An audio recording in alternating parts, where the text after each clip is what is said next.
दोस्तों एक बार फिर से स्वागत है द म्यूजिक पॉडकास्ट में। आज मैं बहुत खुश हूँ, बहुत एक्साइटेड हूँ। जैसा हमने कहा था कि म्यूजिक पॉडकास्ट में हम आपको हर तरीके के आर्टिस्ट से मिलवाएंगे। आज के जो गेस्ट्स हैं वो बहुत ही यूनिक है। मुझे दूर कोई खींचे तेरी ओर ले जाए। पहली बात, वो शिलोंग से बिलोंग करते हैं, नॉर्थ ईस्ट ऑफ इंडिया से। और मेरे ख्याल से अकेले कॉयर हैं इस देश में जिन्होंने सक्सेस को इतनी ऊंचाइयों को छुआ है। लेजेंडरी पद्मश्री लेट नील नोंगकिन्रih, उन्होंने ये फॉर्म किया था 2001 में। 2010 में उन्होंने इंडियाज गॉट टैलेंट जीता था। उसके बाद उन्होंने काफ़ी मुकाम हासिल किए, रिकग्निशन, बहुत अच्छी जगह परफॉर्मेंस, बहुत सारे लोगों के साथ कोलैबोरेशंस, बहुत सारे गाने, और वो पूरी दुनिया में परफॉर्म करते हैं। मेरी किस्मत है कि अंकल नील जब थे यहाँ पे, उनके जाने से तकरीबन 2-3 हफ्ते पहले मेरी उनसे मुलाकात हुई थी, और उस टाइम मुझे पता चला था कि कॉयर जो है वो काम कैसे करता है। इनकी कहानी बहुत ही यूनिक है, इनका पर्पस बहुत ही यूनिक है, और ये कैसे एक दूसरे के साथ रहते हैं और म्यूजिक करते हैं, ये भी बहुत यूनिक है। आज हमारे साथ कॉयर के मेंबर्स यहाँ पे हैं। एक एक करके हम सबको इन्वाइट करते हैं। सबसे पहले जेसिका, ऋषिला, पैट्रिशिया, डोरिया, डोना, William, Chandan, Ballam, and we are missing 3 of you, Ibarisha, Rebunkit, and Kebisano. Guys, wherever you are, thank you for not being here.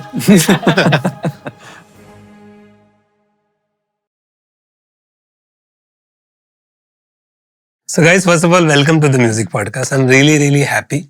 I would like to first know, how did each one of you actually join the choir? What's your individual journey before you became a member of the choir? And then we'll talk about the choir's journey. So we'll start with you, Jessica. Yeah, sure. I joined in 2006. There was an audition. There was a Christmas concert, I remember, and Uncle Neil had put it out there that they needed 60 members for this huge Christmas concert back in Shillong. And I'd already been a huge fan of the Shillong Chamber Choir back then. And I was like, oh, they're so unreachable. But then when this opportunity opened, I said, oh, why not? I had a friend who had an uncle as well there. So I went for the auditions and got in. And there was no looking back after that. That's really cutting it short, because we would spend more than your 3 hours long podcast if, I'd go any further. But that's how it sounds as simple as that. But what I discovered, as you were saying, was so much more. What did you used to do before that? I was still studying. So I just finished my 12th. Okay. Rishila? I was studying in Delhi. I was a university student at Stephens. That's where William and I were studying together. And I obviously had not heard about the choir, because that was pre-IGT, pre-India's Got Talent. But we both, being very interested in music right from school, because again, we were studying in the same boarding school, we used to try and help each other, at least get involved in music in the Delhi scene or something. Because when I was a student, below grade 12, I really wanted to make it big in music. I thought Broadway, and I thought this is it, And I think till date, you can say in the Northeast, you don't actually make a living out of being a musician. You don't make big bucks. So I always wanted to go abroad and find my way and make a career in music. So when I actually got to Delhi, and then I saw what the music scene is like, the industry a little bit, whatever I heard, it was a shock, culture shock, and also understanding how competitive it is. It brings fear, a lot of fear. So then you become insecure, you're sad, and also the Delhi can be a very fast city if you come from a protective cocoon boarding school. So I was lost. I was not happy at all, going through so many different things. And then when we got to college, I remember after one puja break, this is around October, William meets me in college, and then he says that he's joined one choir in Shillong. He's come back from his puja holidays. So I says, okay, can you also let me join this choir? Completely not even figuring out how this is going to work logistically, because we're all the way there in Delhi, and then this choir is in Shillong. And then the next day he comes up to me, he says that, look, you know what? The choir is coming to Delhi for a performance at the Baha'i temple in December. And Uncle Neil says that if you can learn these parts on your own, you can join the choir. So I was very happy. And I didn't even think about money. I didn't even think about career at that time. I was just, I guess, very relieved to know that I would be doing something and taking my mind off this whole, depressive scene that was happening in Delhi. Then I met the choir. The first day just went like that, introduction and all that. But I was very intrigued when I met them. And remember, this is still before IGT. Very intrigued because there was a spark. Like, I felt that it was so refreshing meeting, young people like that. And I thought, okay, well, I'll just go along with whatever they're doing. So that was the first day. Second day, I walked into them already having begun their rehearsal. But this was the norm. Always start with prayer. So I walked into the prayer, and I walked in quietly, and I sat down somewhere. And then I heard the prayer. Once I heard the prayer, they were just praying. And the prayer was very, very simple. Just thanking Jesus for the fact that I still remember the one who's not here. He was just thanking Jesus that he's grateful to be in Delhi because many people around his age cannot even afford to visit Delhi. So that really touched me. And then I still remember, I think from that prayer time, it just changed for me. I don't know, this isn't supposed to be some spiritual podcast, but if you are going to ask me about my experience, I cannot deduct that because that was the life-changing game for me here. I remember completely forgetting all my depression, all my ambition at the same time, and just feeling this overwhelming bliss, knowing that I think I've come to the right place. And it doesn't matter what happens to me from here onwards, whether I make it big in music or not at all. Yeah, I was just so happy. And then, that's how it started. So I continued my connection with them. Although after that concert, they went back to Shillong and I was still in Delhi as a student. I finished my university because by that time, after I had met the choir, I had a goal, I had a vision, So whatever these feelings that can come to, put you down, that also didn't matter anymore because I knew where I was going at the end. Okay, Patricia Jackson, over to you. So when did you join the choir? So in 2006. Okay, you were one of the earliest? From the new batch, yes. Okay. Yes, I think so. And as you know, that Ibarisha, whether you know or you don't know, she's my cousin sister. Okay. So she first came, I think 2 months before me. And then I was so proud of her, so nice you got to join in this choir. Deep down my heart, I also I never thought that would come true. So yeah, she came. And then one day, I was on my way somewhere. And then I met her sister, Iba's sister. And she said, hey, come, I want to go to give something to Iba. I said, are you going to Uncle Neil's house? He said, yes, please don't call me because, I feel Uncle Neil is such a great man. So obviously I feel embarrassed to meet him. I won't go inside. Okay, I said. She said, it's fine. You just stand outside and then I'll go in. Okay, so I went. And then when I reached, out of nowhere, Uncle Neil's mom saw me and said, oh, are you standing there? Who are you? I'm Iba's cousin. Okay. Then she invited me in. She was so warm. And then Uncle Neil heard that there's somebody standing. And then he said, call your cousin. And then I met him. He was so warm, I didn't think that he would be like that. So in my mind, it was if I meet him, I would be like that, But then when I met him, he was so down to earth, So that really touched me, my first meeting. And then he made me feel so comfortable and relaxed. He knows that I'm nervous already. And then he spoke so friendly, and I didn't expect again. And then all of a sudden he said, "Oh, you're Iba's cousin." He must be expecting maybe something, like maybe some voice of Iba's somewhere. Say that, "Do you sing?" I said, "I do a little. Yeah, I love singing. I sing in the church." They said, "Why don't you sing a song?" I was like, "Oh my God, I have to sing." Like people have to give an audition. They have to wait like for days and practice hard, and look at me here.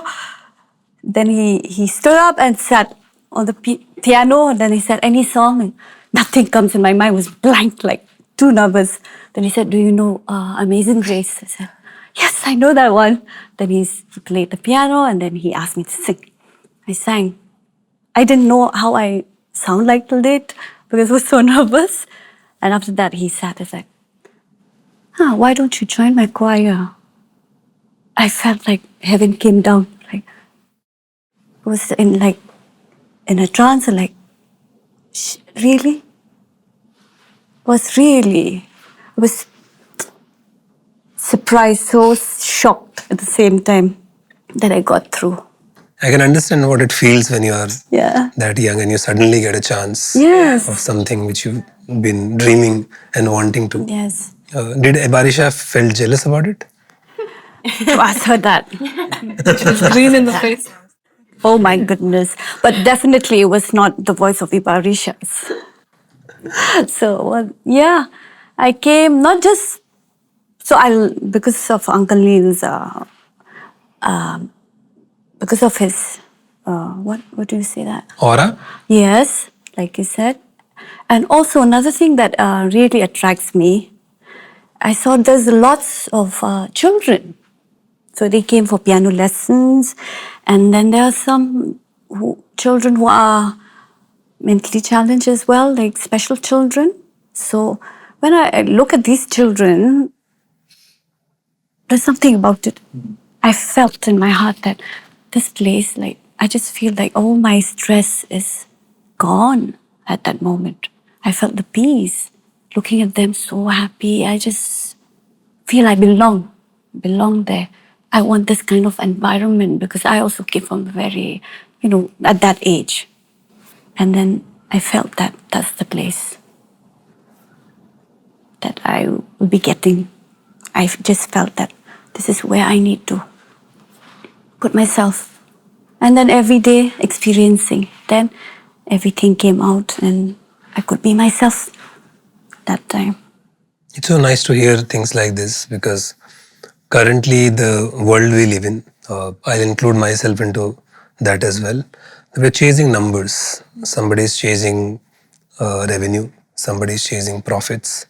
Somebody's chasing a name and brand for themselves, or wanting to buy a big car or a big house or something or the other. While we realize, much later in life that peace and happiness has nothing to do with any of these things. And I also know one thing that 2010 India's Got Talent happened. And then maybe Uncle Neil, Shillong Chamber Choir started seeing some money. Before that, as well, he was training and teaching a lot of students, correct? And he used to take care of everything about them. It was like a mini hostel kind of a thing, where kids would come, leaving their homes, stay there, so their clothes, their food, everything was taken care of by him and the team. It's so amazing. Okay, we'll move to Doria. Yeah. Doria, what's your story? So I came when I was 13 and I came for piano lessons, which didn't really continue much after that. But I used to just go it's like a recreational type thing, which I used to go for Saturdays. Mom sent me for that. But after about 1 year, the choir was supposed to travel to Sri Lanka. And Uncle Neil asked, would you like to go? And here's a small mindset. Again, everybody in India is so focused on like studies and like, all of that. So I was like, no, I have exams. He was like, you're getting the chance of a lifetime, to go all the way there, for a young kid, who will get that chance? So that was the start of joining the choir. But it has been a life-changing experience, like everyone has said. Yeah, it was. So when I first came, I was always shy, would not want to talk to people much because introvert by nature. And yeah, so through being with them, I slowly came out of myself, and just to be able to talk to you right now also is, that has taken I me. understand. Okay, now we'll move to the leader of the house. Somebody who controls everybody's emotions, feelings. Oh my God, I wish you were right. So, Anywho, since you want to hear from me, yeah. I joined the choir when I was 17, I think. So I was just told by my local guardian, go try it out since you have some sort of ability to sing. So I went and I tried it out, and there I met this kind-looking man sitting at the piano and a huge group of people behind him singing. So I walked in and he said, who sent you? I gave him the name of the person. Okay. Do you have a song for me? I said, no, I just came from college. I was still in class 12. Then I think he played the scale of C major. He made me sing. I sang. He went further, lower. I sang all the scales. Okay, you go stand there. So I joined the altos, and since then, that was in 2001. I'm still here, the only antique in the room. A pleasure to have you, the antique of the choir. Yeah. My pleasure. So we'll go to Banlam. Banlam, we've heard that you're the official spokesperson of the choir. So we saved you for the end, all the three guys. So your story has to be the longest one. Actually, my story is really short. I came to the choir in 2006, and I've never thought of joining a choir or being in a choir. And singing was not part of not something which I would pursue. I'm very much into business, investments here and there.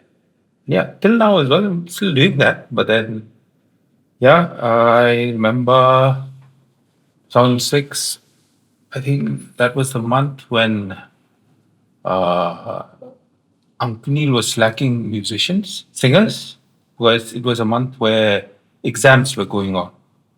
So that was a time when my brother called me. He said that we're running short of bass singer. So why not you come and join? And then just for that particular concert. So I said, okay, why not? Because I was just there at home. And yeah, like that. Came, met Uncle Neil. And of course, we've known Uncle Neil he's been a family friend for a long time. Right? From was my father used to be, so Uncle Neil's sister used to be in the same band with my father. So that's how we know one another. And yeah, it started like that, really small. So I came just for that one particular concert. But then, yeah, stuck on till now. So you're also the lucky one. Yeah, most. To my favorite Sandan. So my story is that when he was singing, I was there to listen. Because we were brothers, and I have one more brother back home. Your own brothers? Yeah. Yeah. Oh, we are brothers. And only one kid as well as ever. so me and him were not selected. And I didn't even think, before joining the choir, I didn't even think that I could sing. So What do you think now? we can ask all. Let us give so, but yeah, when I saw my story was that when I met Uncle Neil, I went for it was not a show, it was a church program, and they were singing. And Uncle Neil, me and I happened to talk to him, and he said, hey, it was like you said, the first impression is that he's friendly. And he just said that I need someone to carry my piano. So will you help? So that's how that's how I ended up singing. So from that humble start, and I think I will, carrying the piano, it's a heavy work. It's painful. But yeah, so I remember my start, and it's done me good. And like they say that most of them have said it's a journey of awakening in many things. And I've learned much being in the choir, and I would have not been a person like this if I've not joined the choir. Okay. The person who speaks the most in general, we purposely put you in the end. My journey with the choir started in 2008. The summer of 2008, I had joined Uncle Neil's sister's choir. At that point of time, it was summer holidays. I was studying in Stephens at the time, so I'd come back to Shillong. And then joined the choir, sang. We had a show. That was the first show. And then we heard that Auntie Pauline, which is his elder sister, that she wanted Uncle Neil's piano for the concert. And then I remember he was the one carrying the piano. Yeah. And I remember singing for that concert. And Uncle Neil was sitting in the front row of the audience. And he was quite well-known, I would even say formidable personality at that point of time in Shillong. And I had not met him personally. I had to see him sitting there and everything. And the concert finished. Then he came up to me and said, would you like to sing? I'll play the piano. And that was very intimidating and a very prestigious time for me, because to have someone of his caliber on the piano and to be accompanied and to sing. So once all the audience left, it was the choir and it was me in there on stage. And then I remember he played You Raise Me Up. So I sang that song, and his accompanying was, and for a singer, to have someone accompany like that, it's an honor, absolutely. To this day, there's no one who's been able to accompany the way he does. And then after that, he said, would you like to sing a duet, which was The Prayer, with Iba? And at that point of time in Shillong, we knew Iba as this child prodigy. She had this angelic quality to her voice, which was a ringing sound. And the soul behind it at such an early age was almost unheard of. And I had the honor to sing with her. It was surreal. And then he said, so I was supposed to leave for Delhi 2 days later. And then he said, why don't you come over tomorrow?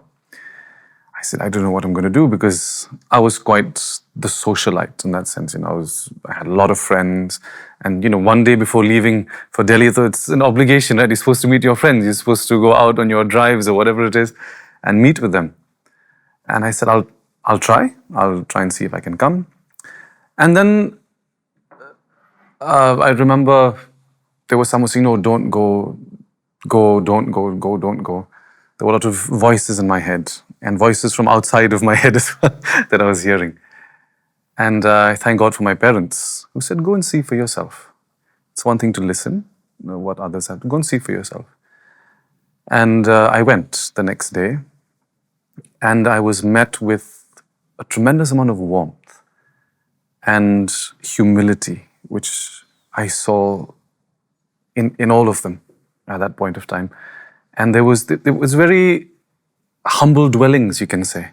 I didn't expect that, because Shillong Chamber Choir was already quite a big name, at least at that point of time. But there they were, so warm, so kind, so friendly, so simple. And it triggered something inside, which I didn't know what it was. And I sang a little bit. There were some guests there. Next day, I was off. Then after that, I went and met my friends. I was with them till like 2, 3 in the morning, probably. And the next day was off to Delhi. We got in touch a little bit after that. Then I came back for the puja holidays, the same puja holidays which Rishila was talking about. And it was at that point of time, I remember he put on a lot of load on me to carry certain singing roles, because he has written this folk opera called Solingam, which is a stunning piece of work. And he wanted me to take the lead at that point of time. And Sandon was singing the lead at that point of time. And one thing that I have to think about now, which was very striking, was I didn't get a sense that, Sandon was saying, this guy just coming out of nowhere taking my position. I never got a sense of that. And I think that's quite unique and rare in this day and age. All of a sudden, this guy comes from nowhere and then starts singing my part. And he gracefully, taught me even. He was teaching me. It's quite, we were all young at the point of time, similar age. He was teaching me his part, which I took from him. And then one thing I remember, the practice wasn't going so well. And Uncle Neil said, I think we need to pray. So I'm not spiritual. I don't know if I believed in God even at that point of time. Then we prayed, and I never used to close my eyes. I used to just open my eyes and just put my head down like that. I said, there's something different about this prayer.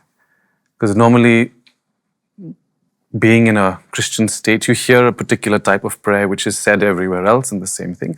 I said, here's something very natural, something genuine, something real, something that is asking for help out of genuine need from the heart and not just a form in that sense. And I said, this is different. Those were the little thoughts that were in my mind. And then we went back, and I remember days went, and then one evening so this is Uncle Neil. He loved people. He just loved his fellow human beings, whether it was like what Patricia said, whether they were children who were specially abled, or whether it was a governor of the state, or whether it was whoever it may be, he just loved them. And his love would go so long that I would be sitting till about 2, 3, 4 in the morning, just hearing stories and talking and sharing and all of those things. And it was very special. Then one night before going back home, he said, would you like to come for church the next day? I said, no. I just did not like church. I found it the most boring thing. My mother used to send, because she knows I love food. She used to say, if you go, I'll give you these biscuits. If you just come with me to church, take these biscuits. Bribe to go to Yeah, church. she bribed me to go. Take these biscuits, take this food, and you can eat while the church is going on. It worked a couple of times, but after that, I saw through it. And he said, no, just come. Just, nothing formal, nothing else. I said, okay, I'll come.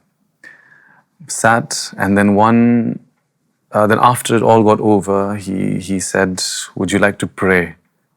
I just almost became this little, I almost melted into a pulp. I said, no way. I said, I don't know how to pray. I don't know how to. That's a new thing for you. Oh, yeah, completely. And he just said something very simple. He said, it's a conversation. Just start by saying, Lord Jesus, he said. And just speak whatever is in your heart. Took some time for me. And then I started. I said those words and I just broke down. I don't know what happened to me. Like, you hear all of their stories. It was something awoke in me which was never awoken, which had never been awakened before. And there was sorrow over the life that I had led. There was joy because there was hope that I sensed in my heart. And I said that was the beginning. And then after that, it was life-changing. I don't know where my life would be today if I had not met with the choir and with Uncle Neil. And I feel, the journey is in the process now, even after his passing away as well. Many, many things. It's amazing to hear stories like that, because you are, without any doubt, the most popular choir in the country. And for straight 14 years, 2010 it started, 15 years now. Most people would think that there is a lot of strategy, there's a lot of planning behind setting up the choir, there's a business angle. But when you hear stories like this, you realize that there was a person who was a God's man, who had a very nice heart for people, who loved music, and who picked up people from random places, random ways. And he just had one energy and one thought. And then everything, came to life on its own. And if you look at your journey in the last 15 years as well, there are a lot of accolades. You performed in front of ex-president like Barack Obama and Michelle Obama in Rashtrapati Bhavan. You performed for the Ambanis, you performed for Bachchans, you've collaborated with Shankar Ehsaan Loy. I mean, if I start naming the list is endless. But when we met for the first time, I was amazed to understand how the choir actually works. And I am 100% sure that nobody in the music community is aware how this choir works. So I would like you to share about, how the choir actually functions, who does what is the purpose of the choir, how does the revenue flow in, how are people being paid, what does the choir take care of each individual and stuff like that. So, and you all can mix, match and share information the way you like. Let it be free flow. All the revenue that we get from the concerts comes to a common fund. And from there, the choir gets paid a salary. And from that as well, there is a school which we support. We also support medically people who need it. And keeping all of that commonwealth for a future goal, which are quite a few for us in that sense. So I think in a nutshell, that is how we deal with our finances. Presently, we are also re-evaluating to see how we could better it in the future. Because people are having their own families, they're having their own homes. So all of these things, I realize another thing, it's so very important for the choir is that we have to also grow according to the season, according to the time. We can't necessarily do things like how it used to be done before. For example, with Uncle Neil, that's different. That was a different grace period that we had. Now things are different. Everyone has their own lives and there's more of individuality coming out in the midst of all of this, which is fantastic to see as well. And so finances as well, now we're needing a lot of help and assistance on how to make it even better. But otherwise, that is how we... Everybody gets a salary. Everybody gets a salary. And, what's the core belief and purpose of the choir? What does the choir stand for in a true sense? Anybody Someone can else answer this? Yeah. I think what it stands for, considering all these years and what foundation it's been laid on, is mainly through stories that are very reachable, that make us approachable. So I think with the choir and the concept of the choir is, if you realize even with our music, it's to get to the crowd, like not in a just wanting views kind of way, but connecting with people's hearts, connecting with their stories. So I think I'm speaking from what I found when I first came into the choir as well, was there was, like Patricia was saying here, there was space for someone like me as well, where I felt so undeserving, as like I thought it was up there, but it made it so accessible. So I think that's, for me, that's what the choir stands for, and we hope that till date it feels like that with the people we meet. And one thing I do like about this podcast of yours is we're able to be ourselves. We're able to share our stories as it is, as it has been all these years. And we don't have to pretend. And that's what the choir stands for, actually. That all these years, somehow, nothing's really opened up with podcasts like this, but it has now. And I feel this is the perfect slot for us to be able to share our stories as it is. So I think that's what the choir is for me. Fantastic. I wish every association of people should be for that, to be able to be who they are and not pretend or do anything which is not true, honestly. So I'll ask you specific questions, okay, which might help the community and which might help people who want to be a part of the choir tomorrow or form a choir. First thing, choirs are generally not supposed to be singing commercial songs, right? Correct me if I'm wrong. Is that the norm? The concept of a choir? Yeah. as a general public perception of what a choir is supposed to be, yes. Yeah. So how did but that there's change? no rule to that, actually. There's no rule. Because you have school choirs. School choirs sing different kinds of music. So the word choir is more an assembling of singers together. Yeah. Guys, as we were talking about that, there are, after Shillong Chamber Choir won, India's Got Talent became very famous, a lot of people started copying, the formation of the choir. And I would assume that majority of them do not even understand how a choir functions technically. How, there are different parts of the choir and different people do different things. If you could explain that with an example, first, who does what in the choir? What are different parts of the choir and how does it all culminate into one single experience? That'll be great for our audience. So, choir is actually, in layman's terms, it would be a group of singers with different qualities to their voices. So, there's the high female voice called the soprano, the low female voice called the altos, the high male voice called tenors, and the low male voice would be the bass. Okay.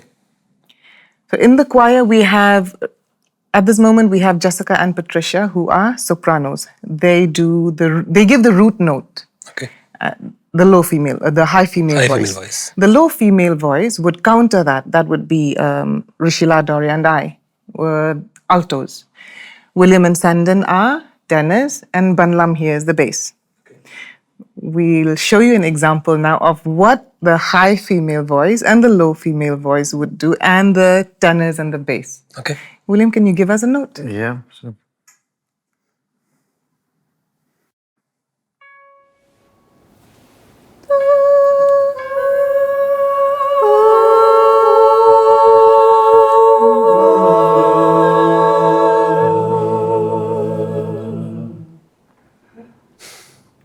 That's beautiful. Now let's bloom into a song.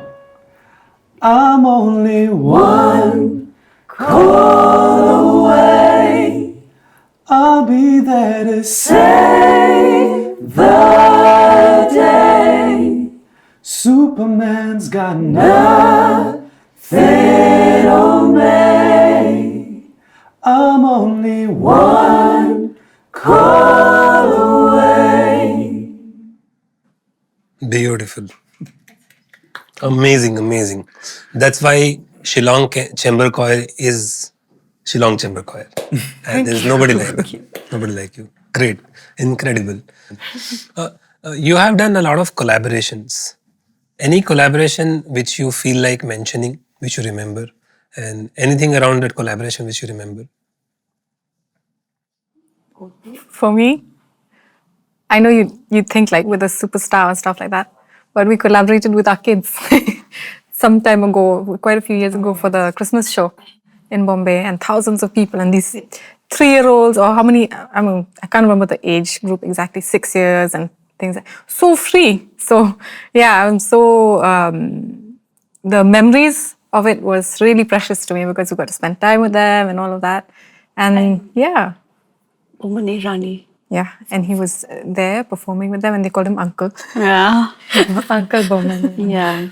So I think another memorable collaboration was with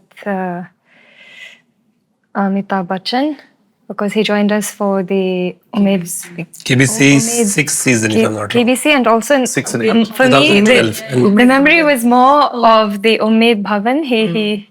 What was the... Vande Mataram. No. The event. Head Injury Foundation, it was Babji, the Maharaja of Jodhpur's event, Okay. where he has this, and it was the Shillong Chamber Choir, the Vienna Chamber Orchestra, and Amitabh Bachchan. So, yeah. Yeah, so why it was so memorable, because he got to the back with the guys and was singing Vande Mataram with us.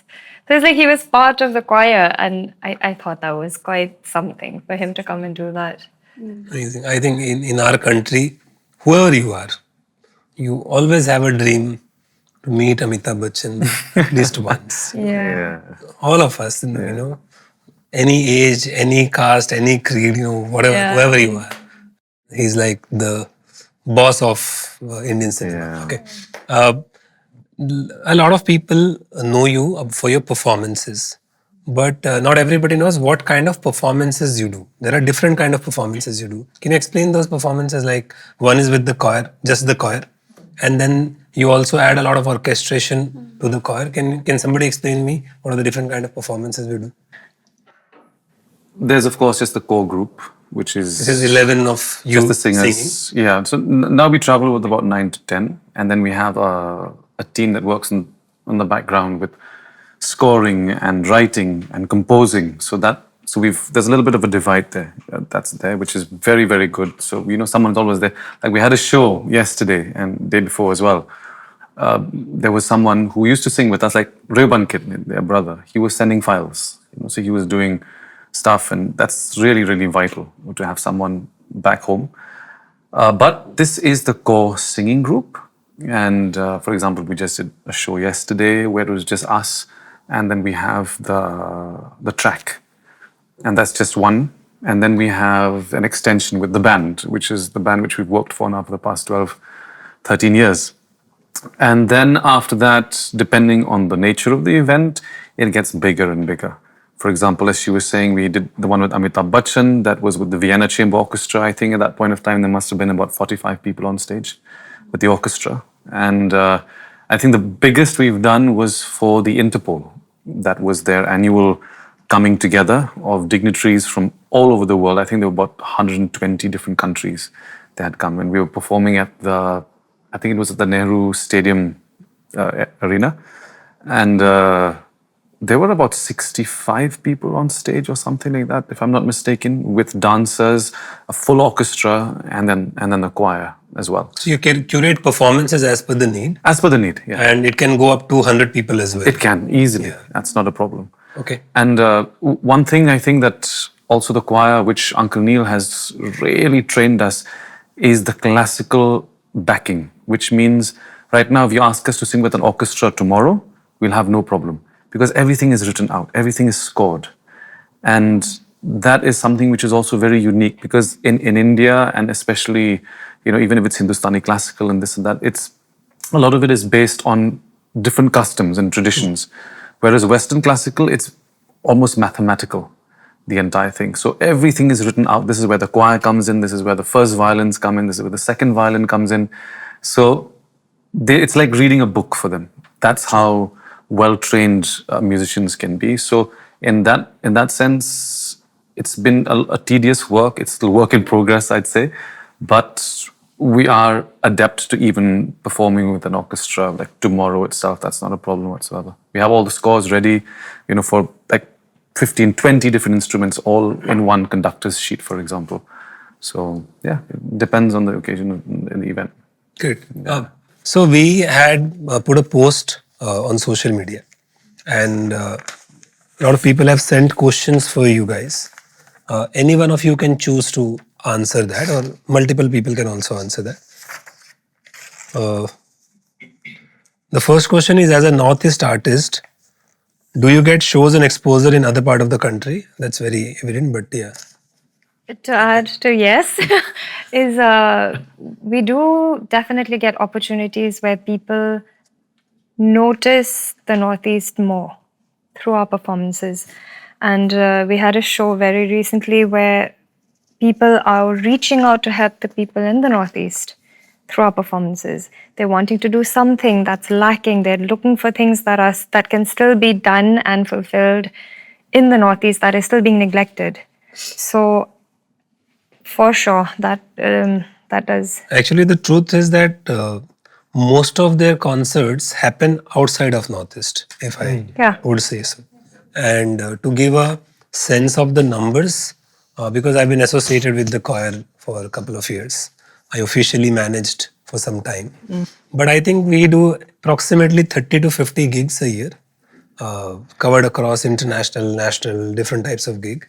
And 80 to 85% of those gigs are outside of Northeast. Yeah, easily. Okay. Second question is, does label support you to make more music and reach to global audiences? Okay, yes. We've just done something with Saregama. So this is the first time actually we're doing something with a label. And we're grateful to them for the fact that they've allowed us to do what we want to do.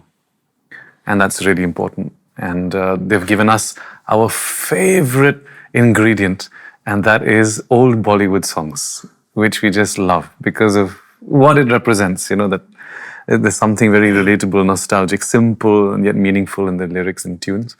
So Saregama definitely universal as well. They have had their part to play as well. So label is supporting you to Yes. reach the audience. So Yes. with the Saregama, I think you are doing 6 songs, correct? We're doing 6 songs, yeah. And it's releasing on 20th of May, the first song. 20th of May is the first So song. might be when this podcast releases, the song would be out. Yeah. We generally never request our guests to sing. However, because your song is releasing and this is what you do best, rendition of old Bollywood songs, and you've been known in the country and outside the country because of that. Would you like to sing a few lines of the songs which is releasing? Any one of the song? One. ये शाम मस्तानी मदहोश किए जाए मुझे दूर कोई खींचे तेरी ओर लिए जाए मेरे सामने वाली खिड़की में एक चांद का टुकड़ा रहता है मेरे सामने वाली खिड़की में तेरी ओर लिए जाए. It was better. Okay. The next question is, how do you guys get the blend of voices together as a choir? Does the dynamics of members matter? So I'll use my example. I have a very loud voice. I am very bold, very confident. And it took Uncle Neil a long time to get it into my thick skull that you can't be that in a choir. You have to cut your voice down to size in order to fit what the choir and what the song needs you to be. So I've had to tone down, and there's a different technique now which I use as soon as it becomes a chorus. So in a song, for example, if I'm singing a solo, it's a different voice. If it comes to the chorus, it's almost automated now where the voice changes into it blending. And that is something which takes time to work out. And there can't be a star in a choir, for example. There can't be a voice cutting through. Then the blend is gone. I'm going to be heard. Because my voice is like this. It doesn't work like that. And then you get all these individual voices coming in, and you will not know who's even singing. You can't even pinpoint. It just blends. I think that's the word, right? Blend. Correct. When he would often use the example of a cake or something like that. You have all these different individual ingredients, but when they blend together, you don't know, you can't pinpoint the ingredient Correct. when you look at it, or for example, but it tastes lovely. So all of us have had to, I think, come to that and understand it and continue to do so as well. Sorry, Even now. don't mind me asking, but can you give me an example of your original voice and the toned down voice for the choir? Okay, this is me loud, right? You're saying? Yeah. This is me without Without the blend. without the blend. Yeah. Okay. Okay, so 1, 2, 3. Light in the room. It was you who was standing there. Tried, it was true. As your glance met my stare. So we can figure out that you're singing loud. Your voice is very audible separately. Yeah. So That wasn't me just singing out. So basically, is how to blend in is to listen to one another, Yeah. not listening to your own voice, but listening to the other voices. Is it coming as one? Can we just remedy that and just do it now? Yes, with blending? please. Yes, Yes, thank you. please. Just I got lost. yeah. Okay, 1, 2, 3. Light in the room. It was you who was standing there. Tried,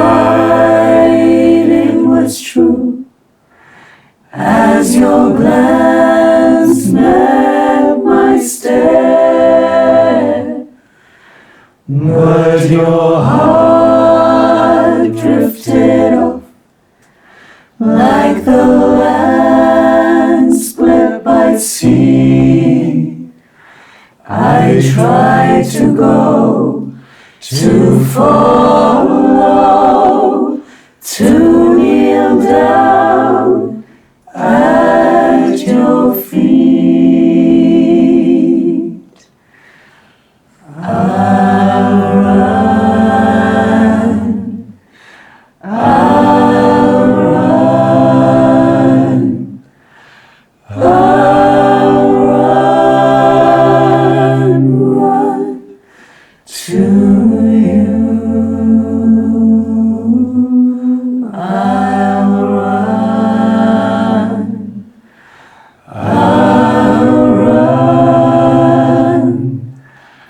I'll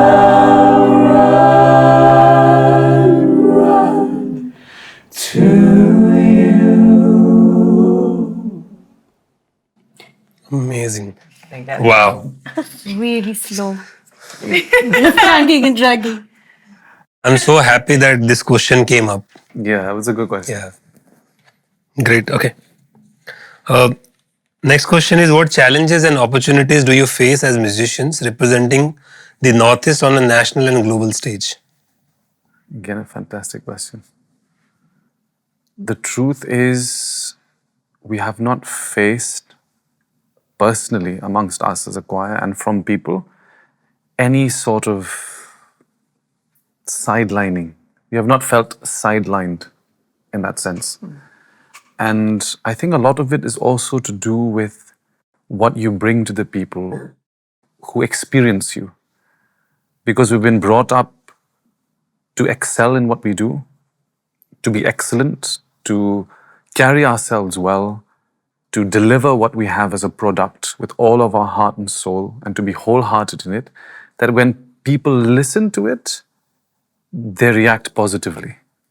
And I think it's very important to understand that no matter where you're from, if you work on something and give your heart and soul to it and be sincere with it, and there is a certain level of humility that comes with it, it will be taken well by whoever it may be. And we have experienced that before India's Got Talent, during India's Got Talent, after India's Got Talent.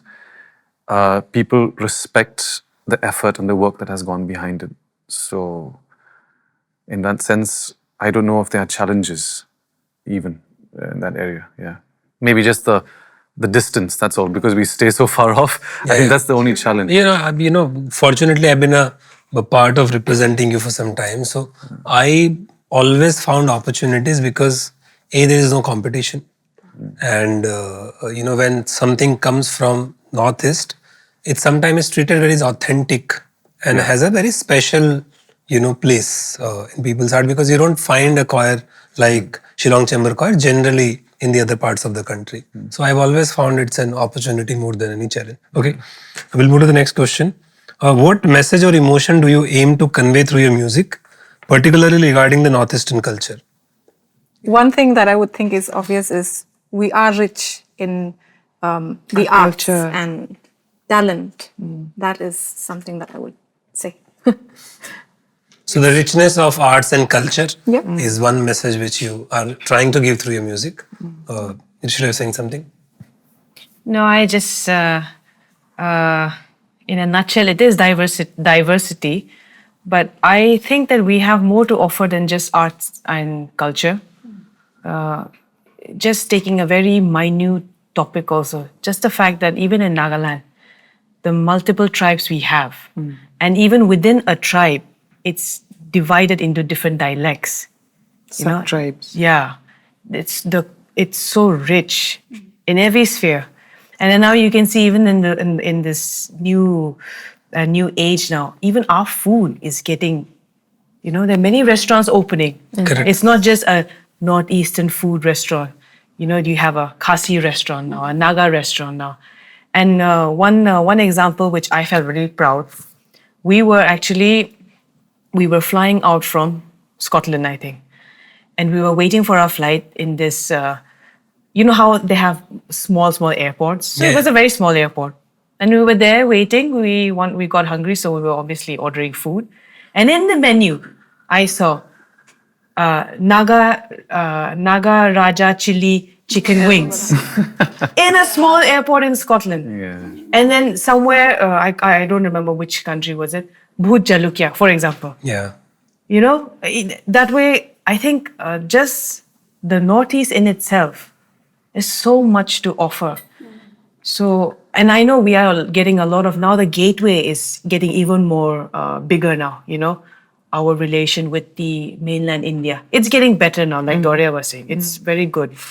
And I hope that it'll get even better, that our transaction will be smoother, you know, going in and coming out. And just even exploring the God-gifted landscape. You know, if it's not just the language and the art and the culture.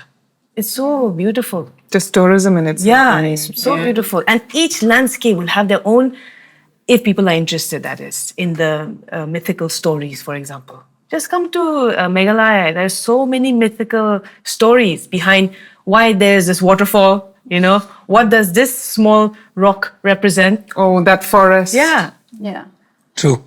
In terms of the choir representing, you're saying, the Northeast, I think it's in our system that whenever we perform and we are given the slightest opportunity, we want to speak about or at least sing about our region. Yeah. And just the song that we sing, Vande Mataram, it says that I'm so proud to be an Indian. That statement coming from us in the region means a lot. And we are genuinely proud to be Indians. I think that is a statement in itself coming, saying to the rest of the world and the rest of the country that we are proud to be part of this country. And whether we are performing abroad or performing here, we want to sing songs in our own language. We did that, we had a show yesterday. And we sang 2 songs in our own language. We sang 2 songs in Khasi. In Khasi? In Khasi, yeah. And we got a standing ovation for one of them. So we want to bring that out all the time. And because it's such a wonderful story, we're so proud of where we come from. And there's so much that the Northeast has to offer. And through the music and everything, so like Rishila was saying. Super. So, yeah. And we're very thankful that we do get the opportunity to be ambassadors. So in one way, when we are invited, we are representing first of all, our own motherland, where we come from, then as Northeastern as a whole, then India in a bigger way, you know. We're saying that India also has this to offer. Okay, I'll move to the next question. How do you see the relationship between music and identity in the context of the Northeast and the role of Shillong Chamber Choir in shaping this narrative? We carry the name Shillong with us wherever we go. It's part of our name, the Shillong Chamber Choir. And I think we had answered this earlier. Doria had mentioned it as well. That we always have to remember where we come from. That's very, very important for us. And I think as artists, it is a responsibility to do service to the community with the music that we do. For example, when we sing, we don't just sing songs in Khasi. We sing songs in Assamese. We sing songs in Angami, for example, or we do songs in Garo, or whatever it may be, to represent the Northeast and to take it to the rest of the country and the rest of the world. And I think we have had a part to play in bringing about a recognition and uplifting the identity of Shillong and the Northeast. And these are not my words. These are words of many people who we've met across in the many years. They say, we wouldn't have known of Shillong if it wasn't for you. We wouldn't have Googled this area if it wasn't for you. And many, many times we've heard that. So I'm not saying it out of my own mouth. I'm just repeating what people have said. And from even dignitaries and very prominent people said that their eyes have shifted to the Northeast because of the Shillong Chamber Choir. And then I think India's Got Talent had a big part to play in that. And then performing for Obama had a big part to play in that. And I think answering that fantastic question, yes, the narrative has changed and the identity now is even clearer, I think, than it ever was. Do you think Bollywood is lacking elements of Northeastern folk? Looking at the current scenario, do you think folk users need support of Bollywood? So again, it all depends on what the director or the music producer is trying to do with the film. But definitely, there is a certain angst that there is there in, I'm going to speak about our region, which is the East Khasi Hills and our state. There is a certain angst in the voice. It conveys pain very well. It conveys an emotion of longing very well. There's a certain way the voice, there's a little quiver towards the end. There's a certain way that in Khasi ang bering sur, it means the way the voice is brought about, that does allow this to happen. And it's very unique to our region. It's very unique. It often mimics a certain bird, or it often mimics the land or a sound that you hear. It brings about that. That's one thing which definitely people can use if they're willing to. Of course, it's different. It's not the typical, but if there's Punjabi music that's coming out and, which can be used for something, or South Indian music that is coming out that can be used for something, I'm sure there is Northeastern elements from the different states which are so rich, which can add to the color of a film, since we're speaking about Bollywood. And another thing is our percussion. That's something which I feel can be much more utilized, is Northeastern, and for example, our region. There's aggressive and very, oftentimes we have different percussive instruments that come together to form one canvas, and that can be very soul-stirring for maybe scenes that depict war, for example. We have this thing called, little funny thing, we had this instrument called a bomb. It's called bomb. It's called a bomb? Yeah. BOM. It's a massive instrument. So when we went to the World Choir Games in China, we were in the airport, and then some of us were carrying these instruments, and we had to be so careful. Hey, where's the bomb?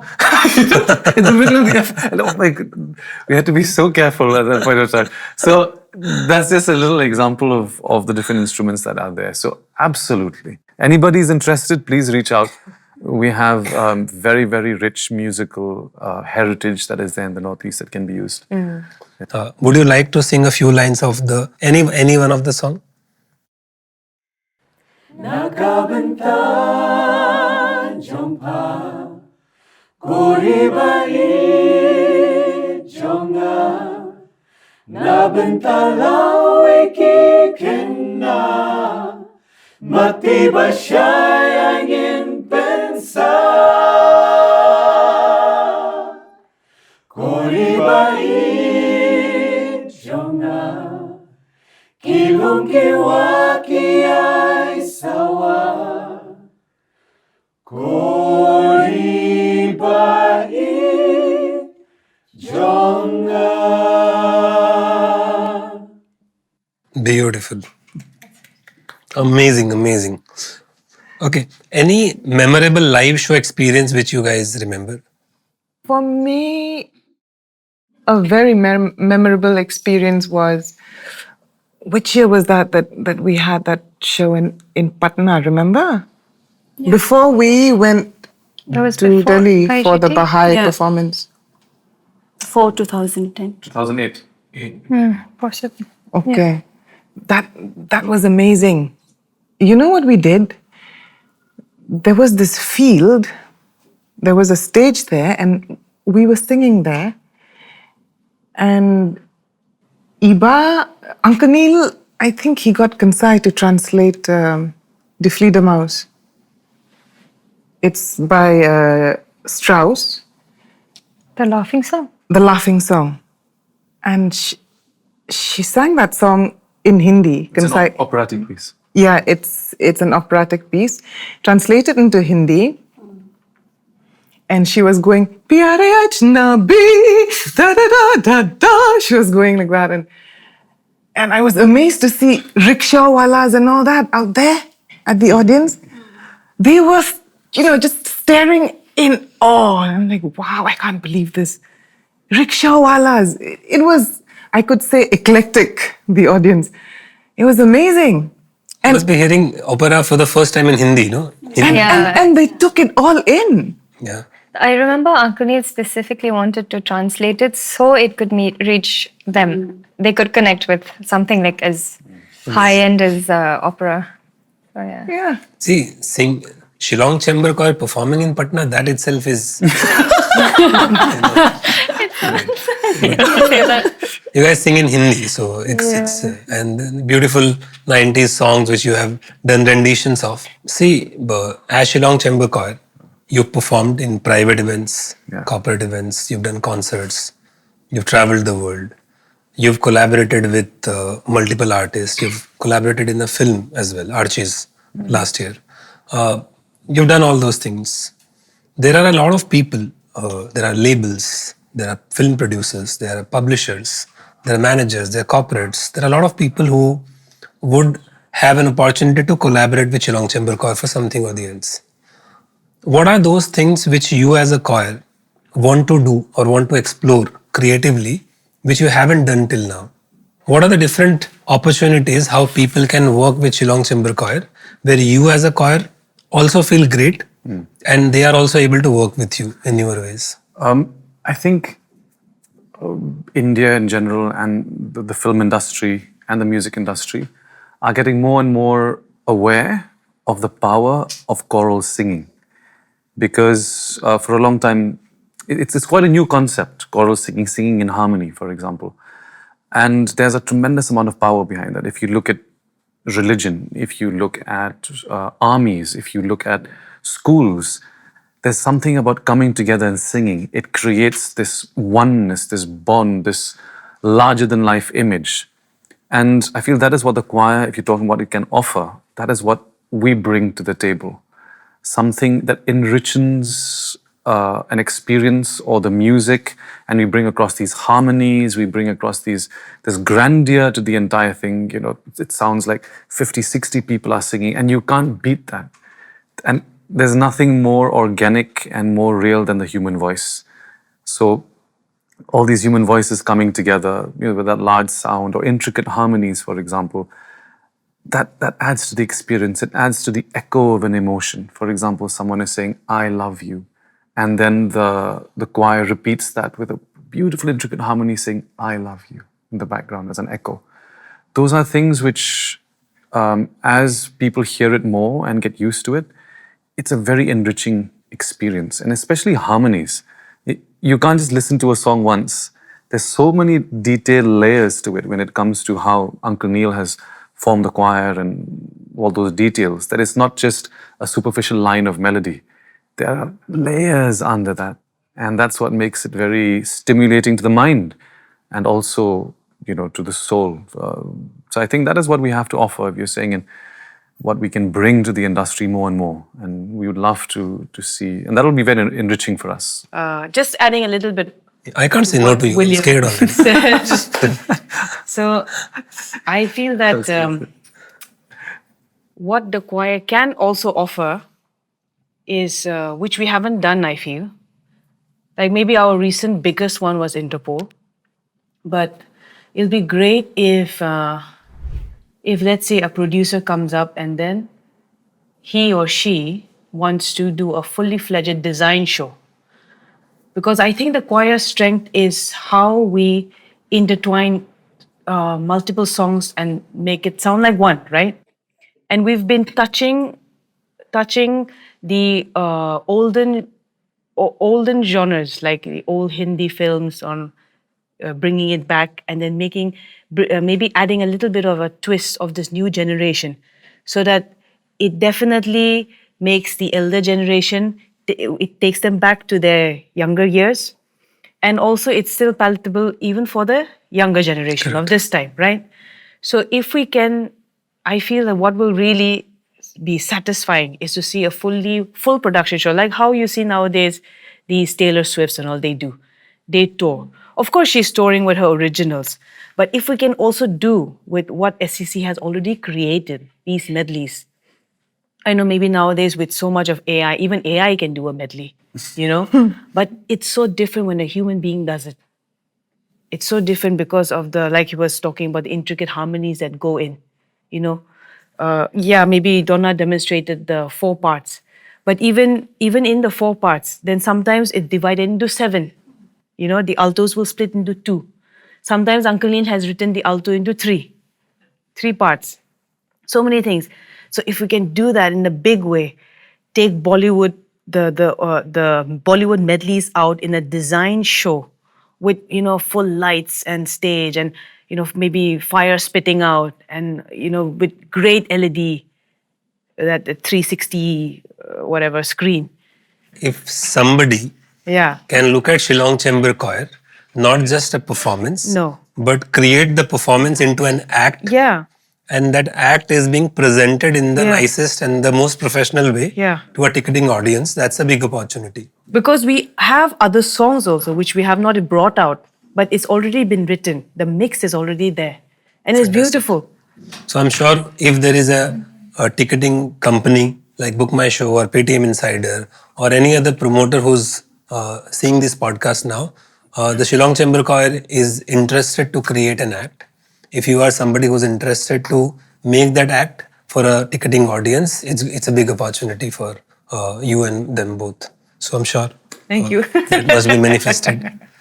There is one particular project that has been a brainchild and a passion of Uncle Neil since I think it was 2004, 2005. And it's been almost 20 years since. And he's worked on it in periods of his life. And that is what he has called a folk opera. And there are times when he's called it even a folk operetta. And the title of it is Solingam. It's based on a mythical and magical folk tale, which he has also, you know, added his own narrative to the entire thing. It's beautiful, it's mythical, it's tragic, it's romantic, it's got war in it. And he's written, it's like he calls it, it's a 3-hour-long musical saga where it has intrigue, it has very beautiful melodies. I'm telling you, Tarsame, there's some of those melodies there now as we're talking. We've not revisited in a while, but they're soul-stirring. They have brought me to tears, and I think they've brought many people to tears as well. It's so beautiful. And I think one thing that Uncle Neil was truly gifted with in particular, he was a master of melodies. He knew how to tug at the heartstrings of people. The simplest melody, and you're like, there's something about this, and the chords he'd use. So he's orchestrated it. He's used the choir members as different parts or different characters in that particular folk opera. But the thing is, we know that in order to put something like this on stage, it's had its concert versions of it. Snippets of it we've had concert versions of it, and it's been received tremendously well. But in order to put out something like this, it requires a lot of funding. It requires a lot of money that goes into it. Correct me if I'm wrong. You can do it in the comment section if you want to. But it'll be one of the few, or one of the first few operas that will come out of India. And it's lying there. It's his masterpiece. This is a podcast which we're talking about very freely. You were making shout-outs for us. I'll make a shout-out for the choir. We are willing to take this forward and make it once and for all that production. It's got dance scenes, it's got crowd and war, and like I said, you know, it's got rivers and valleys and hills, and it's beautiful. The entire thing, it's absolutely stunning. And Solingam is a bird which is found in the hills of our region, and it has a certain lament in its voice. And he writes these songs for Iba, who plays Solingam. I'm getting goosebumps as I'm thinking about it now. Beautiful pieces of music that are just there. And when we have played it to people, I remember we did it at the India Music Summit, 2019 it was, in Jaipur at the Fairmont. And there was a who's who of Indian classical music and just music in general.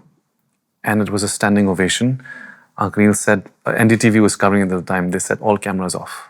This is just for the people over there. We did about a 40-minute presentation of it. And they were coming and said, we can't wait for the actual thing to come out. And we know of ourselves that we can't do it ourselves. It's not financially and just physically and emotionally possible for us. So, but that work is there, and we wait on God and man for when the right time is for it to have its final debut there. When the curtain opens, it'll be tremendously emotional. Is it in English? It's in Khasi. It's Khasi. in Khasi. And he wrote it at a time when Khasi was a dying language. It was also an effort from him to preserve the language, in his own way. And I've spoken this to a few officials, to a few government people as well, and some ministers, that it'll involve at least a minimum of about 200 people. When I say this, I'm talking dancers, I'm talking costumes, I'm talking choreographers, I'm talking lights, sound, design, set, management, crew, all of that. And it just brings everything. We talk about Northeast. I think this will be that product which brings it forward. It has even Hindustani classical in it. He's brought it about like that. I think there is an opportunity. NMSCC, the venue you must be aware about. Yes. They're having plays like Matilda, and so many international things. So I think there is a venue. There is somebody who can invest and do it. I think it needs to be presented to the right person. Maybe let's manifest somebody who's listening to this podcast or watching this podcast reaches out with this concept to them or other people, possible people, and something like this comes true. Yeah, absolutely. Hope for the best. Yeah. All the best. Thank you. Anybody who you want to collaborate with, your dream collaboration you want to work with as a choir? So, yes, there is an artist in particular who we have been very interested in working with because of his sheer soul, which resonates with the soul of the choir. And if you're watching this, Mr. Arijit Singh, we would love to do something together with you. Wish you all the best for that. Yeah. Yeah. Okay, if somebody is working with you, Shillong Chamber Choir, sometimes what happens is the clients or the people who wants to work with an artist or a choir, they don't have a direct connection. And sometimes information gets deviated or, changed during that transition of people. So it's important for, these industry. It might be a streaming platform, might be a radio station, might be a TV channel, might be a agency, might be an event manager, whoever these people are trying to work with Shillong Chamber Choir. What should they keep in mind so that they always make you happy and you are able to do the best of your job? Yeah. I think allowing us to be who we are, that is what makes us the happiest. Because there is a certain identity, and we've spoken about this the same as well, even in the earlier times that we've met, that we've had to say no more than we've had to agree with the situation. Because it's very clear that we don't want to sell ourselves for the sake of fame or for the sake of money. And the same applies if people are asking us to do something. We will not do something if the identity of the choir has been compromised or what we stand for. But if someone meets us where we are, that makes us our happiest. That makes us our creative fulfillment is there in that. Rather than being dictated to tell us what to do, then we get lost. Then we become a run-of-the-mill kind of stuff. Then you lose that individuality in what the choir stands for. Is it right to say that you are open to creative suggestions? Yes. 100%. But at the same time, you don't want to dilute the core identity and philosophy of the choir, which is being true to yourself. Yes. Because sometimes when people say this, a lot of people might misunderstand that you're not up for creative suggestions. So what you're saying is somebody has creative ideas. Yes. You are willing to listen to it. You might be actually accepting those creative ideas and create something new as well. Till the time it doesn't disturb or dilute the core philosophy of the choir. Yes. Absolutely. Yes. Great. I'm sure anybody who wants to work with you, listen to this podcast and comes to you with a great idea. But we've been very fortunate to have really good people to have worked with up to date. It's been really good. I think one of them was Bamani Rani, when he's doing his film, which is coming out very shortly. So we did a song there, and he traveled all the way to Shillong and spent, a couple of days with us just to write this one piece of music. But always, he had his input, and at the same time, he was not walking around, stomping with. yeah, he was really flexible, and that was wonderful. Coke Studio was also an experience in itself. So yeah, so as long as we can work together, basically that's it. And, that person brings their, we bring ours, and we listen and respect one another. It makes it for a good working experience. Okay. In this highly competitive environment, where everybody is trying to be, beating the other person and getting on the top. 11 people choir right now, correct? Each one of you must be approached for an individual thing as well, correct? A lot of you must be approached. How do you handle that, say no to it or do it? How do you do that? And does any one of you have been approached individually to do something? Yeah, I was approached. Yeah. It's very important because nowadays bands, choirs don't stay for long. And that's the biggest challenge, True. And it's very important for people to know that how does a choir stays for that long? What are the values in there? So yeah, you were approached. Yeah, I was approached. I mean, I wouldn't like to mention who and what for, but I didn't find that was my space. Everyone has their own lane, right? Why would I want to go into somebody's lane? It doesn't work for me. I'm driving on my lane. This is where I fit. I don't fit in wherever I was approached. So for me, it was quite simple. I understood that is not for me. It was tempting, but not for me, because I had to also evaluate the fact that the choice that I made, if I had made that choice then, I wouldn't be who I am now. And I'm glad I made that choice to be in the choir, because I don't think my life would be the same, as in I wouldn't know God as I do now. It would have been a completely different story with my life. And I'm so happy that I am where I am. I wouldn't say that my personal life is perfect. No, it's not. And there's nothing under the sun that's perfect, is there? Yeah, nothing. That's true. It's just your perspective on how you see things. True. And you make choices of how you believe at that point of time that you want your future to be. True. If I make a choice right now, something really evil, my future is not going to be very bright, is it? Yeah. Again, I'm saying you make it sound so easy, but these things, if people understand in their lives will become, blessings, instead of irony. I'd like to add something. So if it's one thing that I've learned from the examples in the choir, is the word integrity. Iba is not here. She's the main soloist, soprano. But when she was, 12, 13, she was offered a scholarship to Juilliard. But because she had already, in one sense, given word that she's in the choir, she chose to stay, and look at where she is now. The stories are so rare these days. That's why it's even more important to discuss more of it. William, you're saying something, yes, sir. Yeah, so my story is different. I left for several months. So I had joined the choir, maybe it was a couple of years. And then at that time I was in Delhi.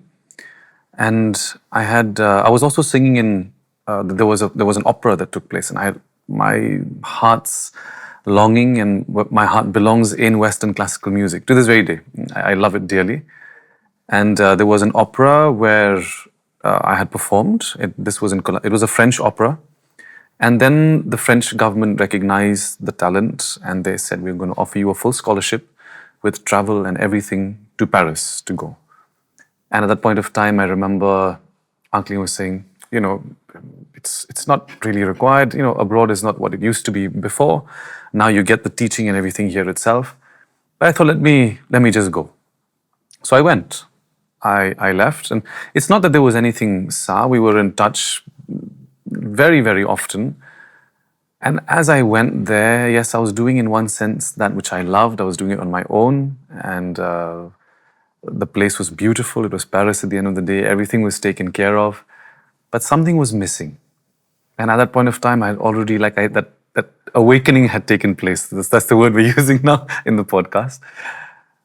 And I realized there was a sense of emptiness. I was missing that sense of community, that being together. I was missing the fact that I was missing a sense of purpose, because the Shillong Chamber Choir was already very purposeful in what they were doing. They were creating an impact on society and the people around without even trying. And I said, if I pursue this, I'll just be me. I'll just be William who sings this and that's it. But I will not have a responsibility. So I remember there were more opportunities, but I left that and came back to the choir at that point of time. And Uncle Neil did fly me around 3 or 4 times, back and forth from Paris to a show, got the producer to pay for it, and this and that, you know. And then I realized that this is where my heart belongs. I can't deny my heart's desire. And it was to be in the midst of everybody. And because there was something much deeper than the music. Like even to this day, I think if we speak amongst ourselves and say, if the music is removed from us, that will not change the relationship that we have with one another in that sense. There's a much deeper connect. It's a connect of the spirit rather than musical notes and people clapping for us and the numbers like you're talking about. So I think if you talk about people and why it's difficult, it's because they associate all of this with the numbers, with the fame, with the fortune. But if you remove that, then you see, do I really want to do this or not? And I think that point of time was a trial for me, it was a test for me. But thank God I made that decision. Really, really thank God I made that decision. He put it in my heart to do so. Yeah. So as I talk to each one of you, I realize that all of you have a connection which is not about just music or about the career or about your lives. It's more about a spiritual connection with all of you. What do you guys do to keep that connection alive? Pray together. You pray together? And how many times in a day do you pray? I'm sorry, if this is a too basic question. I think let Sandan answer this question. He's like, no. Sheila, you want to take this? Mm-hmm. I mean, as if you are a true disciple of Jesus, you're supposed to have your connect with him even now as I'm sitting here. It should be like that, this way, not, of course, this way also right now physically, but you understand. But formally, we live together, as we've told you. So what has kept us going right from when Uncle Neil was alive was our prayer meetings together, which we meet twice a week, formally. Because that's when some of the parents of the choir members also come and join. And then the school young people or children, they also come and join along with the prayer. When I say prayer, it's like a proper church service, where we read God's word together. And it is because of that we are connected in the spirit. Because if you were to ask me, like, why did I stay so long? If it was just the music, I would have left long time ago. I would not be here. So it is definitely that we are knitted in the spirit. And we hear of different offers that have come, maybe music or non-musical also. But we've stayed together because we have found home. Maybe things will change, maybe the seasons will change, that's different. But as long as we feel peace currently, that's where we're going to belong. Yeah, so that prayer time and meetings, and sometimes randomly we can just send them. We have so many multiple WhatsApp groups. One for music, one for scores, one for studio, one for prayer, one for school, one for food, everything, house chores, everything you ask. So we can just, whenever there's a need, amongst one of us, like sometimes, come on, we do live in the real world where sometimes we do have trials. Like maybe something's happened to the family. I need prayer. I need prayer support from my brothers and sisters here. I call them brothers and sisters, and my husband here. So we can just gather any time of the day. If whoever is free, they'll come. Because unlike other people, we're not going to an office where 9 to 5 we're out of the gate. We are there. We are making music in that house. Of course, we have our school to attend to, so we have a class for an hour or two, and then we come back. But we're all there. Whoever's available, if there's a prayer need, we just send out a message, and then they come, they gather, we pray together. Can I just read? So I'll take my phone. She said, where there's a prayer need. Iba sent this on one of our other pages. It's called Singers Only, where she said, the church prayed for all of you today. So for the podcast. So nice. Yeah, so just... I'd like to add to that is what kept us really, can just give one word, is prayer. But really, I can boast, I can talk about this group. When they say they'll pray for you, they'll pray. They'll really pray. You know it. There are things that I myself doubt whether God hears me or not. Or like sometimes like when you pray. But I believe when I ask, said, no, I'm just gonna send this because I know they will pray. They will genuinely and sincerely pray for me whenever I have difficulty or whatever. And they will do that, which I've experienced in my life. So that is for me why I'm here, this choir, because of that force. I can trust them when it comes to prayers, taking me in their prayers. Although some cannot help physically or whichever way, but definitely they can do that, one thing. One thing that has helped me is that imagery of, we used to hear the story of a tiger beater. Okay, so a tiger beater. Okay. So in the olden days, when people used to go hunting, they would have a person beating the drums. So then the tiger would come out and the guy would shoot. So it'd be stupid to shoot the person playing the drums. So meeting each other every day is not like airy-fairy, and, we've had challenges as well. But, for example, irritation, let's say. Somebody does something or says something, I'm tempted to react with irritation or anger. But am I going to shoot that anger or am I going to shoot the person? So it's helped to shoot the anger down and the irritation and all of that, and love comes out. And so, we've grown in that, and that's something that's been of help. So I just want to talk about that. Just to make it easy for people who are listening, deal with the problem, not the person. Yes. That's easy. Well said, Doria. So now that we've understood everything, we're going to bring back some moments from your career of you all being together. And anybody can answer. What had been the most embarrassing moment? I'll go first. Personal. Personally. Anything. I mean, it might be different for people. And not necessarily everybody need to answer. So whoever feels like. So there was this really silly moment that I had on stage. I don't know what happened, but we were all singing and suddenly I couldn't hear myself. And guess what I did? I looked at the microphone. What's wrong with it?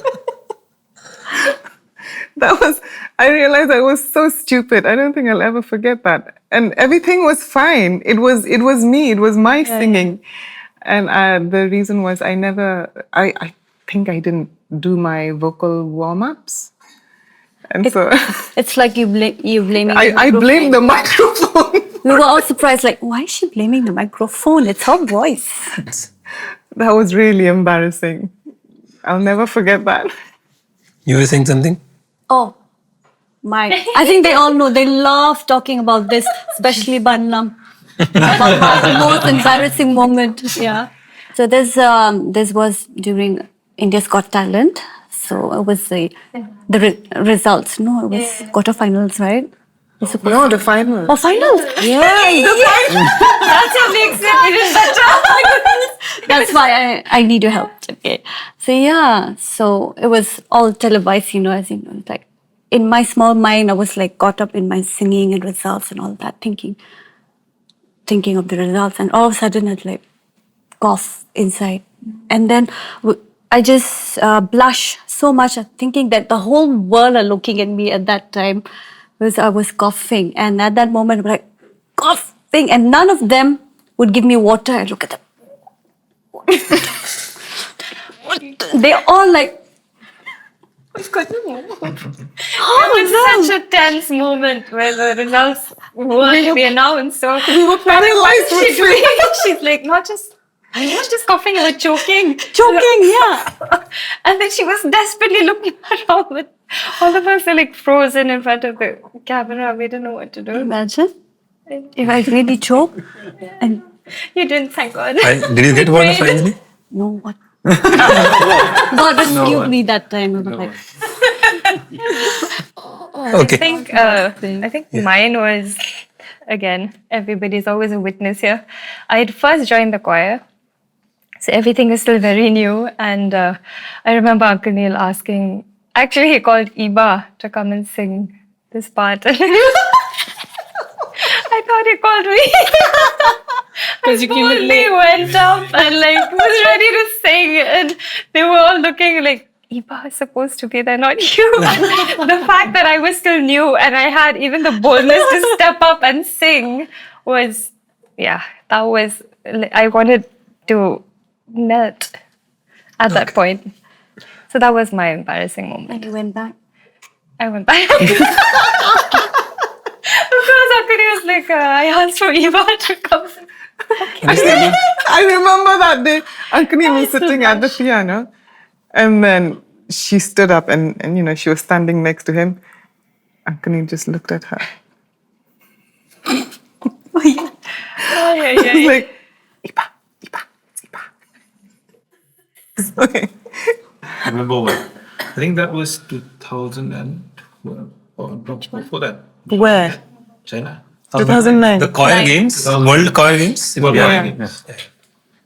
So at that time, I've never thought that I would have to dance joining the choir. So I still remember at that time, I practiced really well because I'm really bad with dancing. And till now as well, I don't care. I will dance, but it's all right. Even if people make fun of me, I'm fine with it. So basically, I'm thick-skinned. And I still remember. So I think William's dad was the one who said that. Who's that guy standing behind? The way he danced, it looked like he was doing aerobics. That's why I never forget that. Till now. As we all mentioned that people know about you as a choir, but not too many people are aware about what are the intricacies, how do you stay together, how do you actually operate. Can you say something about that? There's so many now.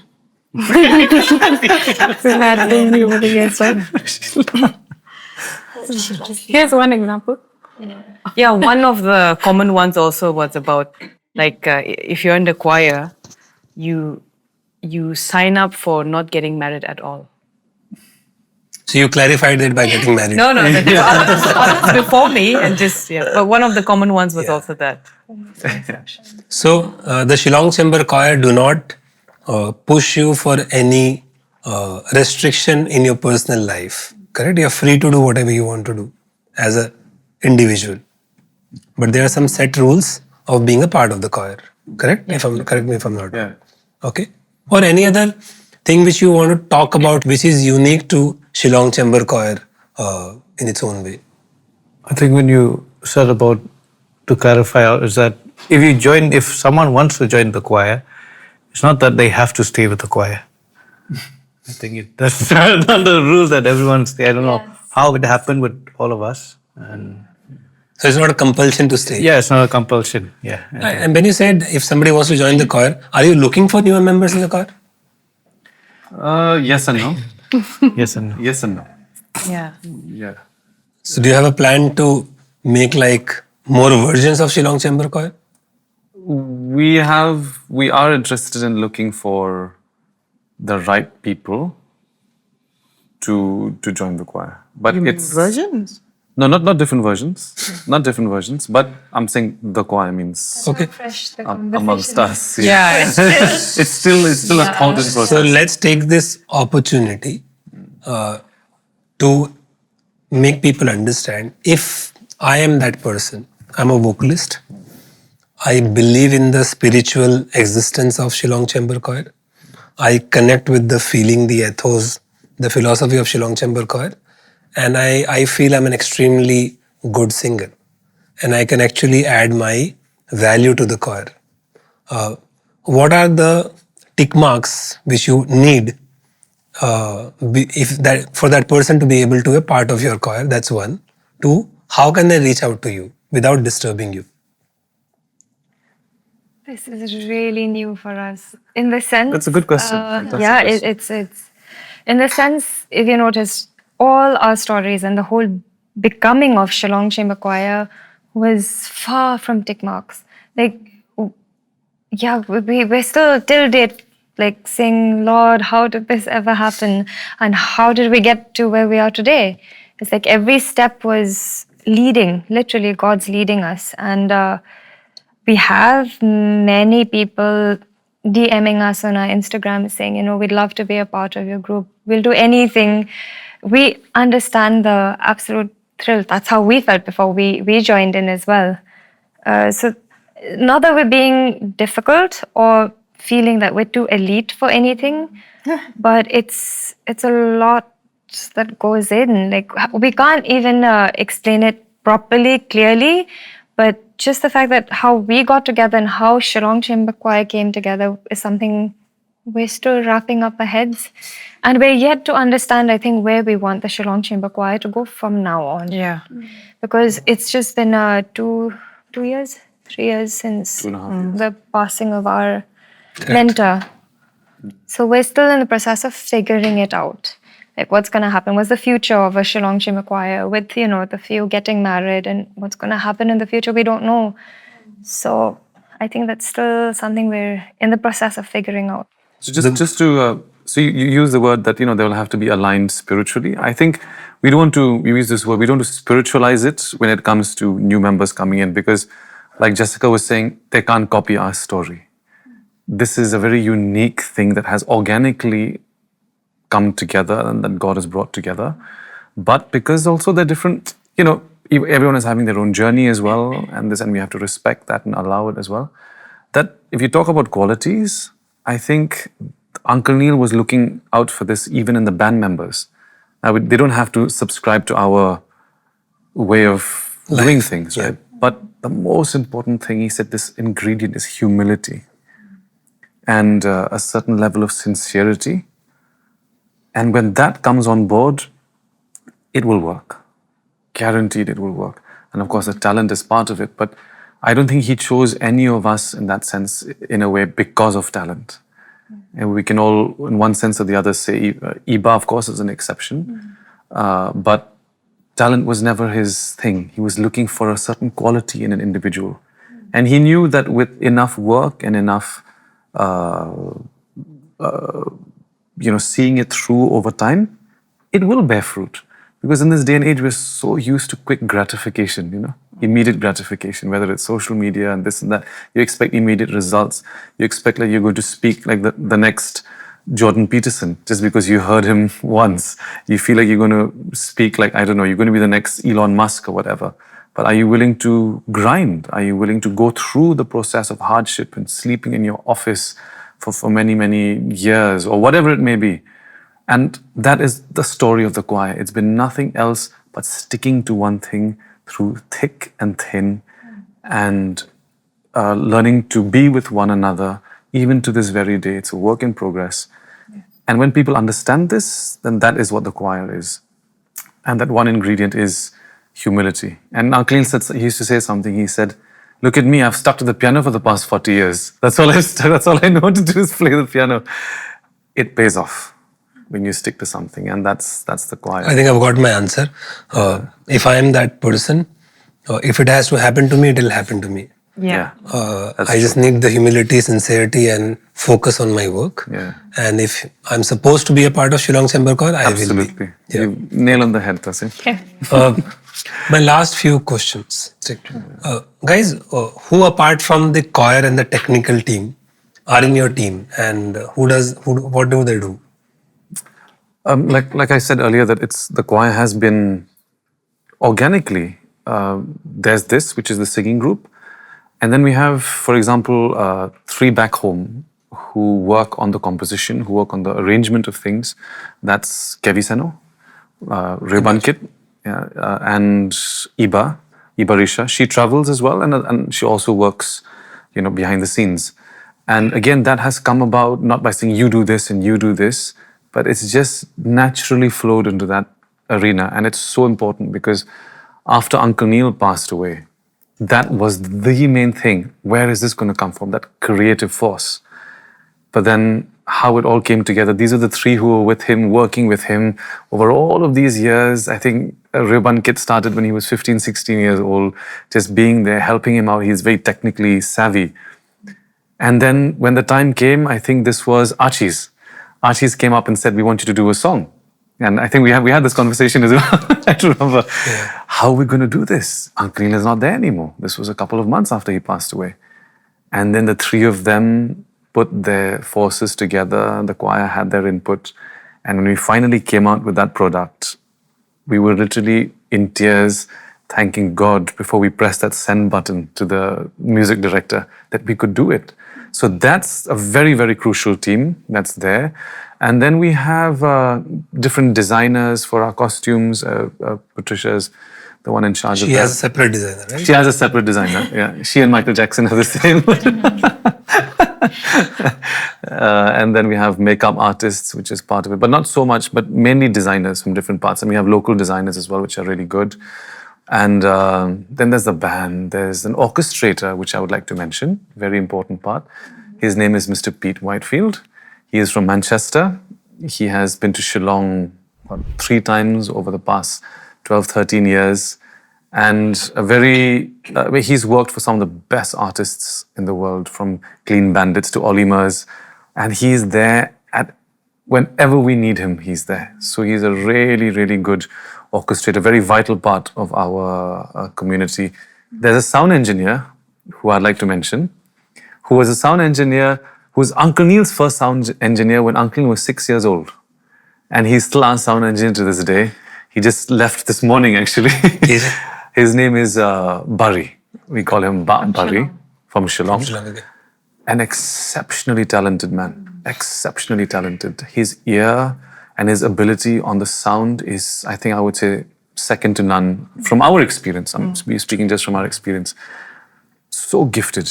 And of course, he's well advanced. Yeah, he's well advanced in his years, of course. But we still travel with him. There's a sense of security knowing that Babari is behind the console.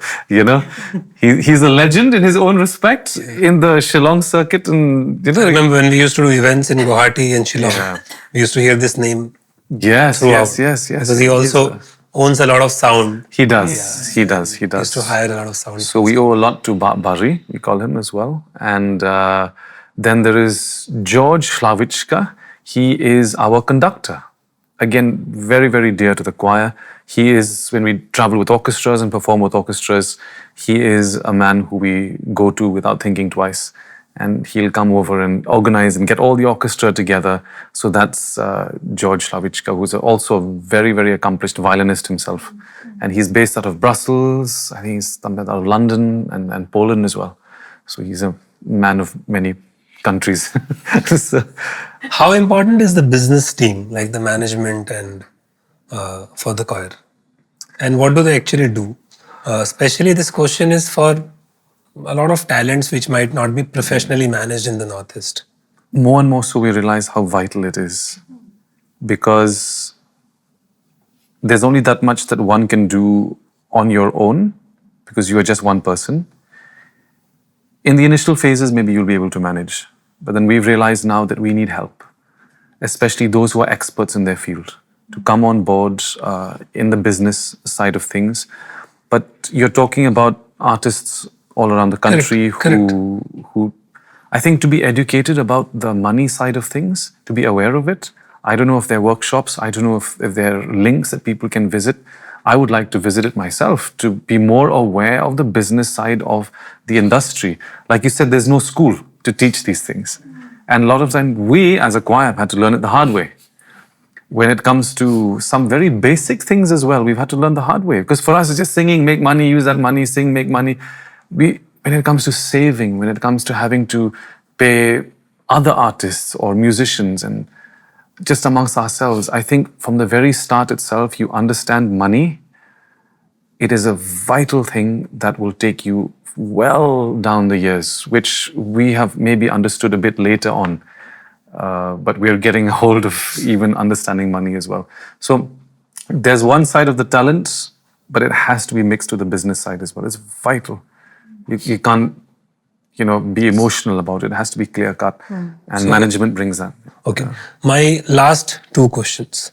The first one is, what are those issues or, questions which you think as Shillong Chamber Choir are the most important that should be addressed by you? I think the quicker one comes to realizing, or the quicker one comes to demystifying fame and fortune, the quicker you'll be at coming to peace and coming to rest. And we've had to learn that as well, that being successful and being famous, it's just something out there in the air. But when you're there, I think it's difficult for me to put it in words, but it's important not to allow that to control you. That can't be the master of your life, of your fate. And as a message, if you want to say, I think that is something where we should even look at singing as, or rather the entertainment, as work. If you look at it as simple as that, you do it like a person who's going to the office. That mindset is very important rather than say, I'm going to do this so that I'm going to be famous and I'm going to get more numbers. It's just numbers at the end of the day. But if this is the passion, work towards it, all of that is part and parcel of it. But I think it's important, if you talk about the choir, that we go back to our roots. I've had to learn that myself. It's very important to remain humble and not be carried away by this. And Uncle Neil has worked with us for many years. Especially, he used to tell Iba about Iba. I mean, we've spoken about this in interviews as well. He says, I teach her 1 hour to sing and 8 hours on how to be humble. He says, but I think the choir can say that I think it's the hours of how to be humble now has gone much, much more, like Rishla was saying, it's now become a life for us. It's not just designated to hours, it's become a life. Wow. Incredible. Okay. My last question, you all can discuss before you answer, is that how do you want the Shillong Chamber Choir fans to remember Shillong Chamber Choir in their mind? Or what should they feel when they think about you, when they listen to your music? As the choir next door. We spoke about this as well amongst ourselves, that I think each of us didn't necessarily strive for fame, didn't necessarily strive to be famous. Uncle Neil said this in an interview. He said, we gathered together with no real ambition, really, he said. And when the time comes that you have to remember the choir, remember us as a group that stayed together, stuck together, worked together, sang together, traveled the world together, whose goal and passion was to bring joy, bring peace, bring a sense of harmony, not just in the harmonies we sing, but we often say that if a husband has heard our concert and it has made him happy, and he goes home and hugs his wife and tells her that he loves her, we've done our job. There was one lady who came up after a concert and says, you don't know how much your songs have got me through depression and even suicidal thoughts. He said, I would go up to the balcony and listen to your music. And if the people can remember us for that, then we have fulfilled the purpose of what God has put or created this group. It's His work at the end of the day. And we have stuck through some of the most difficult struggles.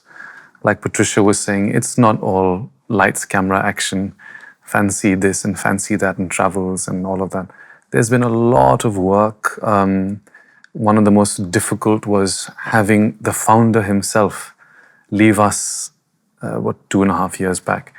But it just goes to show that the choir was bigger than even him. And we're here today, evolving.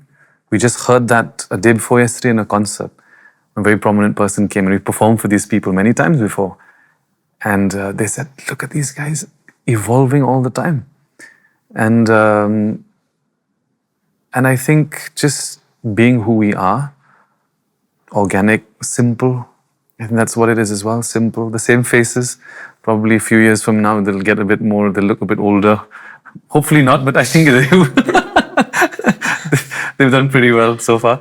And I think that, and just representing a region which we love so dearly, and representing it to India and the rest of the world. And we'll continue to do that till the time we are singing and doing what we do. And thanks for asking this question. Sometimes we forget. We forget, really, that this is a very precious work. I wouldn't be here if it wasn't for the Shillong Chamber Choir. And it is a very precious name. It is a very precious name, I think, which stirs up a certain emotion in certain people, I'd say, because they've seen us this entire journey, 2004, 2005, the same people through one year after another, traveling something by train. There were 20 of us and there were just 9 seats. And trying to figure out how we're going to sleep or this. And here we are today and we await what the future holds. So I think that would sum up. Thank you so much, William. Thank you so much, everyone. Actually, being from Northeast, you realize after this discussion that there's so much to a choir, a team of people, beyond just the music and the business. And I think I'm blessed to be able to host this podcast and understand more, details and background and stories around these people who create such good music for us. And India is a country which is rich in so many stories. The moment I feel that I know a little bit about music and musicians, here comes a new story. And every story is so fresh and so different than the other. I feel really happy and blessed that we could do this. And congratulations for what you have done. I must tell you that you are one of the finest souls in the music community. It's very difficult for anybody, especially in this age and in this era, to be able to stay together like this, to be able to stay focused, to be able to stay with each other and help each other in finding their own self. And wish you all the best. And thank you so much for blessing us. Thank you. Thank you. Thank you for having me.